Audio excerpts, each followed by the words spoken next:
Olá pessoal, sejam bem-vindos a mais um episódio do Tributex. Meu nome é Douglas Stelletti, eu sou advogado tributarista e hoje nós vamos falar da modulação de efeitos e do porquê é importante que o contribuinte leve em consideração o histórico recente das decisões do STF e do STJ para traçar a sua estratégia tributária. Embora eu venha tratando dessa questão com frequência nos episódios do podcast, nas minhas redes sociais, também sobre a questão do consequencialismo e como isso vem impactando na forma de decidir do STF e do STJ, eu não parei para explicar exatamente o que é a modulação dos efeitos. É isso que eu vou tentar fazer aqui hoje. Então, sabendo que nem todo mundo aqui é advogado, a gente vai traçar uma analogia com um jogo de tabuleiro. Então, imagine que tem um grupo de amigos jogando esse jogo de tabuleiro sobre a regra X. Só que no meio do jogo, resolve-se aplicar a regra Y. Ou seja, há uma mudança de regra que pode alterar o resultado.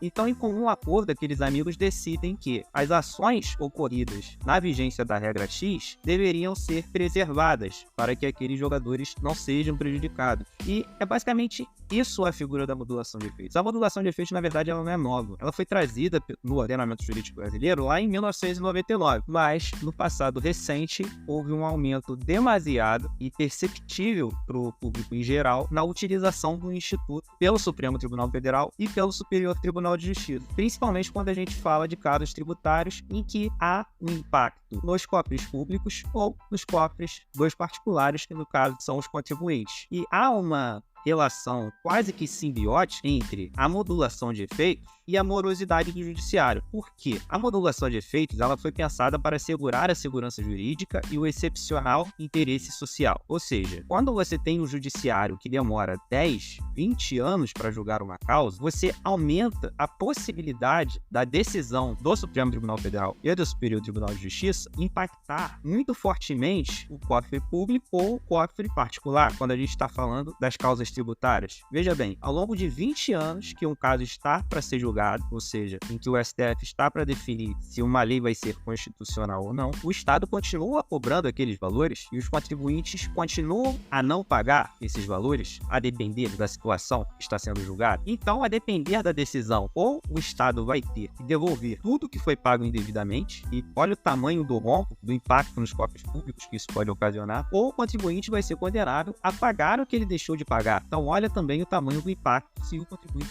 estiver preparado para aquele desembolso. E isso tem sido levado em consideração pelo STF e pelo STJ ao modular os efeitos de suas decisões. E no histórico recente das modulações que ocorreram, a gente pode citar aqui a modulação do ICMS na base de cálculo do PIS e da COFINS, que o STF determinou que a vigência seria a partir de março de 2017, ou seja, quem entrou com a ação antes teria o direito a recuperar os 5 anos anteriores ao ajuizamento da ação, e quem entrou com a ação depois ou nem entrou só poderia recuperar a partir de março de 2017, a gente vem notando uma tendência de buscar a preservação e beneficiar aqueles que se anteciparam, conseguiram identificar essas teses, essas inconstitucionalidades e se posicionaram judicialmente mediante o ajuizamento de ações judiciais antes. Ou seja, os contribuintes que se anteciparam e ajuizaram as ações tiveram o seu direito preservado. Contribuintes que não observaram o seu direito ou que ficaram reticentes em ajuizar uma ação deixaram de ter esse benefício.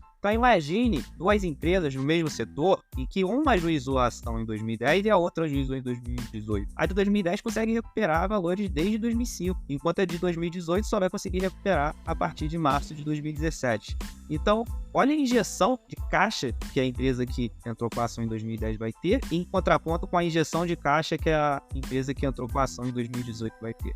Então, sem dúvidas, as recentes decisões do STJ e do STF acabam por obrigar os contribuintes a mapearem as teses tributárias de seus setores e se posicionarem judicialmente, independentemente de acharem que há uma grande chance de êxito ou não. Porque no futuro, quando a questão chegar na mídia e todos começarem a correr para entrar com as ações, provavelmente vai ser tarde demais. Porque o lapso temporal entre o ajuizamento de uma ação e o julgamento acaba por validar esses argumentos consequencialistas que utilizam o tamanho do impacto nos cofres públicos como uma espécie de necessidade de modulação dos efeitos das decisões. Portanto, é hora de parar, mapear todas as teses que estão para julgamento dentro do setor da sua empresa e traçar uma estratégia que preserve eventual direito de recuperar valores indevidamente cobrados, e não são poucos. Infelizmente, a modulação de efeitos e aspectos consequencialistas que estão indo além da modulação de efeitos estão servindo para mudar posicionamentos